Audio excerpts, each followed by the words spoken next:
Hello everyone, welcome again to psycho.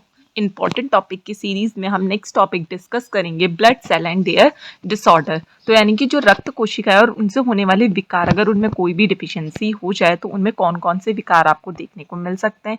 इस topic से भी काफ़ी बार क्वेश्चन पूछे जा चुके हैं। तो स्टार्ट करते हैं ब्लड सेल के साथ। अब ब्लड सेल के टाइप्स की बात करें तो मेनली 2 टाइप्स में डिवाइड होता है। सबसे पहले ब्लड के एक कनेक्टिव टिश्यू है। ब्लड क्या है? कनेक्टिव टिश्यू से मिलकर बना है। अब ब्लड को हम 2 मेन पार्ट में डिवाइड कर देते हैं। पहला इसका प्लाज्मा पार्ट और दूसरा होता है हमारा सेलुलर पार्ट या फिर फॉर्म्ड एलिमेंट। अब प्लाज्मा पार्ट के पोर्शन की बात करें तो 55% प्रेजेंट होगा और ब्लड सेल की बात करें तो 45% प्रेजेंट होगा। अब ब्लड सेल हमारी मेनली 3 टाइप्स की होती है, आरबीसी, डब्ल्यूबीसी और प्लेटलेट, जिनको हम 1 बाय 1 डिस्कस करेंगे। यहाँ पे आप डायग्राम में भी देख सकते हैं। प्लेटलेट को हम क्या बोलते हैं? थ्रोम्बोसाइट। अगर आरबीसी की बात करें तो आरबीसी को हम बोलते हैं इरिथ्रोसाइट। व्हाइट ब्लड सेल की बात करें तो इनको हम ल्यूकोसाइट्स भी बोलते हैं। अब व्हाइट ब्लड सेल्स के भी अंदर टाइप प्रेजेंट होते हैं, जैसे कि बेसोफिल हो गया, न्यूट्रोफिल हो गया, सीनोफिल्स हो गया, मोनोसाइट हो गया और लिम्फोसाइट्स हो गया। अब हम 1 बाय 1 इसको डिस्कस करेंगे और जानेंगे इनका लाइफ स्पैन क्या होता है और इनके कारण कौन कौन से डिसऑर्डर आपको देखने को मिल सकते हैं। अब आरबीसी की बात करें तो इसका स्ट्रक्चर कैसे होगा? बाइकनकेव यानी कि 2 कोणीय आकार होगा और जो स्तनधारी होते हैं उसमें नाभिक रहित आरबीसी आपको देखने को मिलती है। अब लाल रक्त कोशिकाएं या लाल रुधिर कोशिकाओं की बात करें तो इनका लाइफ स्पैन यानी कि जीवन काल 120 डेज का होता है और अगर हम लगभग इसका एस्टिमेशन माने तो 100 से 120 डेज का इसका लाइफ स्पैन होगा। और इसका जो ग्रेवयार्ड होता है वो क्या होता है? मेनली तो स्प्लीन में होगा या फिर लिवर में भी आपको देखने को मिल सकता है। इसलिए हम क्या बोलते हैं? लिवर को या फिर स्प्लीन को ग्रेवयार्ड या फिर कब्रिस्तान ऑफ आरबीसी, लाल रक्त कोशिकाएं। अब इसके फंक्शन की बात करें तो ये क्या करता है? ऑक्सीजन ट्रांसपोर्टेशन में हेल्प करता है, यानी कि हीमोग्लोबिन में जो ऑक्सीजन ट्रांसपोर्टेशन होगा वो किसके थ्रू होगा? आरबीसी के कारण। अगर हम बात करें कि जो आरबीसी होते हैं उनका प्रोडक्शन कहाँ पे होता है, तो जो रेड बोन मैरो होगा, यानी कि जितने भी हमारे बोन मैरो है लॉन्ग बोन के, वहां पे इसका प्रोडक्शन देखने को मिलता है। अब अगर हम इसके डिसऑर्डर की बात करें तो सबसे पहले आपको अनीमिया देखने को मिल सकता है। अब अनीमिया क्या है? डिक्रीज द हीमोग्लोबिन और आरबीसी कंटेन, यानी कि जब भी आरबीसी काउंट कम हो जाए या फिर हीमोग्लोबिन का लेवल नॉर्मल से डिक्रीज हो जाए तो वो क्या कॉज करेगा? एनीमिया। दूसरा आ जाता है सिकल सेल अनीमिया। अब सिकल सेल अनीमिया क्या है? ये भी एक जेनेटिक डिसऑर्डर है जो कि आरबीसी की वजह से होता है। नॉर्मली जो आरबीसी होता है उसका शेप कैसा होता है? बाई कनकेव कनकेव शेप होता है, लेकिन अगर इसका शेप एबनॉर्मल हो जाए, यानी कि जो आरबीसी है उसका शेप कैसा हो जाए? सिकल शेप हो जाए, ठीक है, एक दरांती की तरह हो जाए, तो उसी के कारण क्या होता है? सिकल सेल अनीमिया देखने को मिलता है। ठीक है, तो हमें कंफ्यूज नहीं होना है। सिकल सेल अनीमिया एक आरबीसी का डिसऑर्डर है जिसमें आरबीसी का शेप चेंज हो जाता है, एबनॉर्मल शेप हो जाता है। फिर नेक्स्ट है पॉलीसाइथीमिया। पॉलीसाइथीमिया का मतलब क्या होता है? कि जब आरबीसी ब्लड में ज्यादा हो जाए, जैसे ही आरबीसी काउंट ब्लड में इंक्रीज होगा वो कॉज करेगा पॉलीसाइथीमिया। तो ये तो थे डिसऑर्डर ऑफ आरबीसी यानी कि लाल रक्त कोशिकाओं के विकार। अब नेक्स्ट हम बात करेंगे व्हाइट ब्लड सेल्स, जिसको हम ल्यूकोसाइट्स या फिर श्वेत रक्त कोशिकाएं भी बोलते हैं। अब अगर हम व्हाइट ब्लड सेल की बात करें तो इसकी संरचना कैसे होती है? एक तो ये न्यूक्लिएटेड होंगे यानी कि नाभिक युक्त होंगे और साथ में इनका जो साइज है वो आरबीसी से बड़ा होता है। यहाँ आप डायग्राम में देख सकते हैं कि जितनी भी व्हाइट ब्लड सेल है एक तो उसमें न्यूक्लियस भी प्रेजेंट है और उनका जो शेप है वो आरबीसी से बड़ा है। ठीक है, यानी कि जो आरबीसी है श्वेत रक्त कोशिका है वो क्या होगा? न्यूक्लिएटेड होगा यानी कि नाभिक युक्त होगा और उसका जो शेप है वो आरबीसी से बड़ा होगा। अब फंक्शन की बात करें तो ये हमें इम्यूनिटी प्रोवाइड करता है, साथ में जो भी रोग हो रहे हैं या फिर जो भी इन्फेक्शन आ रहा है हमारी बॉडी में उसके अगेंस्ट भी ये वर्क करता है, यानी कि हमारी रोगों से रक्षा करने का काम करेगा। अब अगर हम इसके लाइफ स्पैन की बात करें तो इसका जो लाइफ स्पैन होता है वो फ्यू आवर से फ्यू डेज का होता है, यानी कि कुछ घंटे से कुछ दिन का। और इसका ग्रेवयार्ड या फिर कब्रिस्तान क्या होता है? स्प्लीन मेनली, और बाकी लिवर में भी आपको देखने को मिल सकता है। आपका एक क्वेश्चन भी था जिसमें डब्ल्यूबीसी का लाइफ स्पैन पूछा गया था, उसमें बहुत सारे बच्चों को डाउट भी हुआ था। अभी हम वो क्वेश्चन भी डिस्कस करेंगे। अब नेक्स्ट बात करते हैं टाइप्स ऑफ डब्ल्यूबीसी। अब डब्ल्यूबीसी के मेनली 2 टाइप होते हैं, पहला है ग्रेनुलोसाइट और दूसरा है एग्रेनुलोसाइट। अब ग्रेनुलोसाइट की बात करें तो इसमें फिर से 3 सेल्स आ जाती है, पहला है न्यूट्रोफिल्स, दूसरे सिनोफिल्स और थर्ड है बेसोफिल्स।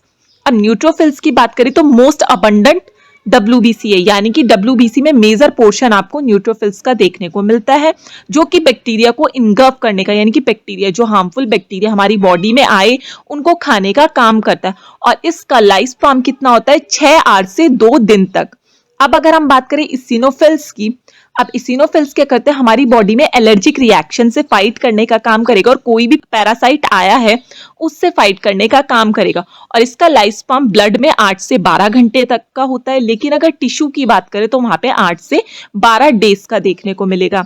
अब बेसोफिल्स की बात करें तो ये हिस्टामिन को रिलीज करता है, ठीक है, जब भी कोई एलर्जिक रिएक्शन होगी तो उस टाइम पे हिस्टामिन को रिलीज करने का काम करता है। और इसका लाइफ स्पैन कितना होगा, कुछ घंटे से कुछ दिन का होगा। फिर नेक्स्ट हम बात करते हैं एग्रेनुलोसाइट्स की, तो इसमें फिर से 2 सेल्स आ जाते हैं, लिम्फोसाइट्स और मोनोसाइट्स। अब लिम्फोसाइट्स की बात करें तो इसमें बी एंड टी सेल्स आ जाती है, जो कि एज अ मेमोरी सेल की तरह वर्क करते हैं। यानी कि हमारी बॉडी में जब एक बार इन्फेक्शन हो गया है और उसके अगेंस्ट एंटीबॉडी बन गई तो वो क्या है, बहुत सारे साल तक हमें इम्यूनिटी देने का काम करेगी, ठीक है। इसलिए इसका जो लाइफ स्पैन होगा वो सेवरल ईयर तक हो सकता है। फिर मोनोसाइट्स की बात करें तो ये बिकम मैक्रोफेजेस, यानी कि जो मैक्रोफेजेस की प्रोसेस हमारी बॉडी में होती है उसके लिए रिस्पॉन्सिबल होता है।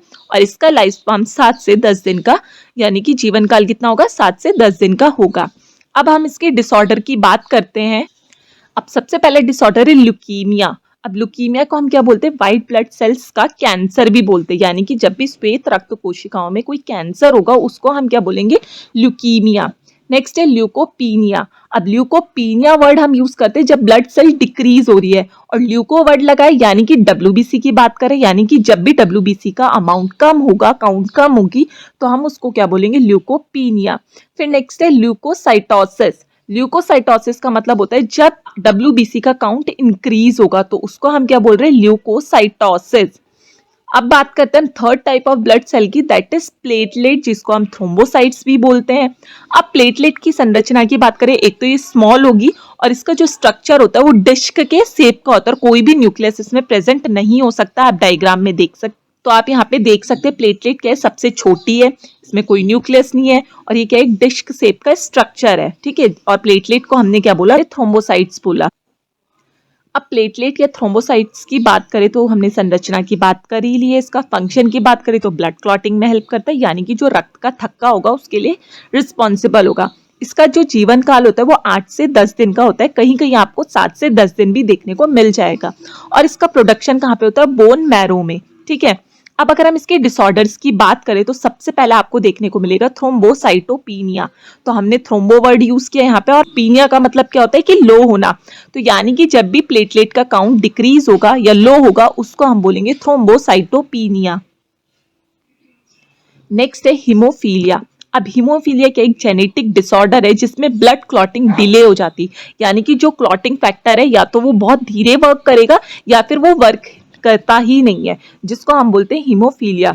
नेक्स्ट कंडीशन है आइडियोपैथिक थ्रोम्बोसाइटोपिउरपेरा। आइडियोपैथिक थ्रोम्बोसाइटोपिउरपेरा की बात करें तो इसमें क्या है, इम्यून डिस्ट्रक्शन हो जाता है, यानी कि जो प्लेटलेट है उसका डिस्ट्रक्शन अर्ली होने लग जाता है, जिसके कारण ITP आपको देखने को मिलता है।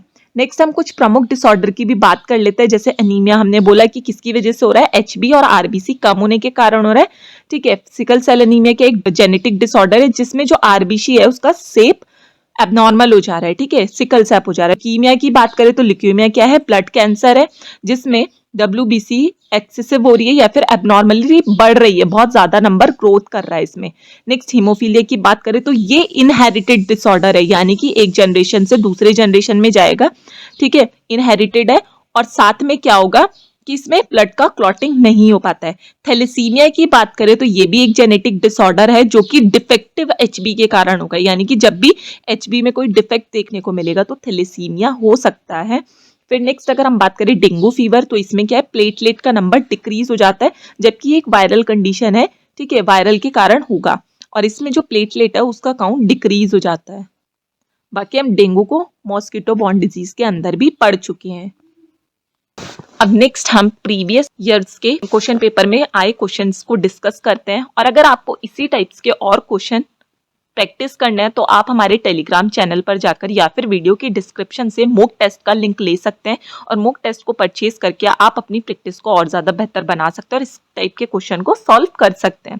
क्वेश्चन को डिस्कस करते हैं तो इसमें पूछा गया है कि अगर किस हीमोग्लोबिन में जो ग्लोबुलिन चेन होती है, अगर उसका सिंथेसिस प्रॉपर ना हो पाए, उसमें कोई म्यूटेशन या फिर डिलीटेशन हो जाए जिसके कारण जो HB है या फिर HB की जो ग्लोबुलिन चेन है उसकी सिंथेसिस की रेट है वो रिड्यूस हो जाए, कम हो जाए, तो कौन सा डिसऑर्डर होगा। ठीक है, अब देखो हम अगर इसके राइट आंसर की बात करें तो ऑप्शन नंबर ए थैलेसीमिया इसका राइट आंसर होगा, क्योंकि थैलेसीमिया में क्या हो रहा है, जो HB है वो रिड्यूस हो रहा है। ठीक है, हमने यहाँ पे ऑलरेडी डिस्कस किया कि थैलेसीमिया के एक जेनेटिक डिसऑर्डर है, उसमें डिफेक्टिव HB हो रहा है। ठीक है, यानी कि पूरा का पूरा जो HB है यानी ग्लोबुलिन चेन है उसमें डिफेक्ट हो रहा है। डिफेक्ट होगा तो HB का अमाउंट क्या होगा, लो भी हो जाएगा। ठीक है, तो यानी कि उस क्वेश्चन का जो राइट आंसर होगा वो क्या होगा, थैलेसीमिया होगा। और सिकल सेल एनीमिया हमने ऑलरेडी पढ़ लिया। सिकल सेल एनीमिया में एबनॉर्मल शेप हो जाता है आरबीसी का और हीमोफीलिया के एक ब्लीडिंग डिसऑर्डर है। नेक्स्ट क्वेश्चन की तरफ मूव करते हैं। नेक्स्ट क्वेश्चन है, on injury bleeding occur to avoid which of the following help plugging the leak by making clot at the point of injury. तो इसमें पूछा गया कि जैसे ही घाव होने पे रक्त साफ होता है तो कौन सी ऐसी सेल है जो वहां पे रक्त का थक्का बनाकर रक्त को रोकने का काम करेगी। तो हमने ऑलरेडी ब्लड सेल्स का बात कर लिया है, तो इसका जो राइट आंसर है वो है ऑप्शन नंबर सी, प्लेटलेट, क्योंकि प्लेटलेट ही क्या करती है, ब्लड के क्लॉटिंग में हेल्प करती है। बाकी जो सेल्स दी गई इसमें monocytes, lymphocytes, basophils, white blood cell है जो कि हमारे इम्यून सिस्टम को मैच्योर करने का काम करती है। नेक्स्ट क्वेश्चन हम डिस्कस करते हैं। नेक्स्ट क्वेश्चन जो कि हमारे मॉक टेस्ट का क्वेश्चन है, तो इसमें पूछा गया है what is the life span of WBC। इसमें WBC का लाइफ स्पैन पूछा गया है। ठीक है, अब देखो हमने ऑलरेडी डिस्कस किया कि WBC का जो लाइफ स्पैन है वो कितना होता है। सारी WBC की सेल्स पढ़ी और उनका अलग अलग से लाइफ स्पैन पढ़ा। ठीक है, अब देखो जो WBC है उसका जो लाइफ स्पैन होगा, यानी कि मिनिमम लाइफ स्पैन क्या है, फ्यू आवर्स से है, लेकिन मैक्सिमम इसका 20 डेज होता है। ठीक है, अब देखो मिनिमम वाला तो इसमें सारे ऑप्शन अलग अलग दिए गए हैं, जबकि आर से स्टार्ट हो रहा है तो आर वाला ऑप्शन तो कोई भी नहीं है इसमें। ठीक है, यानी कि हमें क्या इसके पीछे वाली मार्किंग को देखना पड़ेगा, यानी कि पीछे वाली रेंज को देखना पड़ेगा। और हमने क्या डिस्कस किया, जो मैक्सिमम है, मैक्सिमम कितना है, 20 डेज है। ठीक है, तो ऑप्शन नंबर डी इसका राइट आंसर होगा। अगर इसमें ये वाला ऑप्शन नहीं होता 5 to 20 डेज, तब आप जा सकते थे बी या फिर ए के साथ, लेकिन इसमें मैक्सिमम डेज भी दिया गया है, क्योंकि मिनिमम तो क्या है, फ्यू आर है, और मैक्सिमम क्या है, फ्यू डेज, और वो मैक्सिमम डेज कितने, 20 डेज। तो ऑप्शन नंबर डी ही इसका अप्रोप्रिएट आंसर होगा। ठीक है, तो आज की क्लास में इतना ही, मिलते हैं नेक्स्ट क्लास में। Thank you everyone.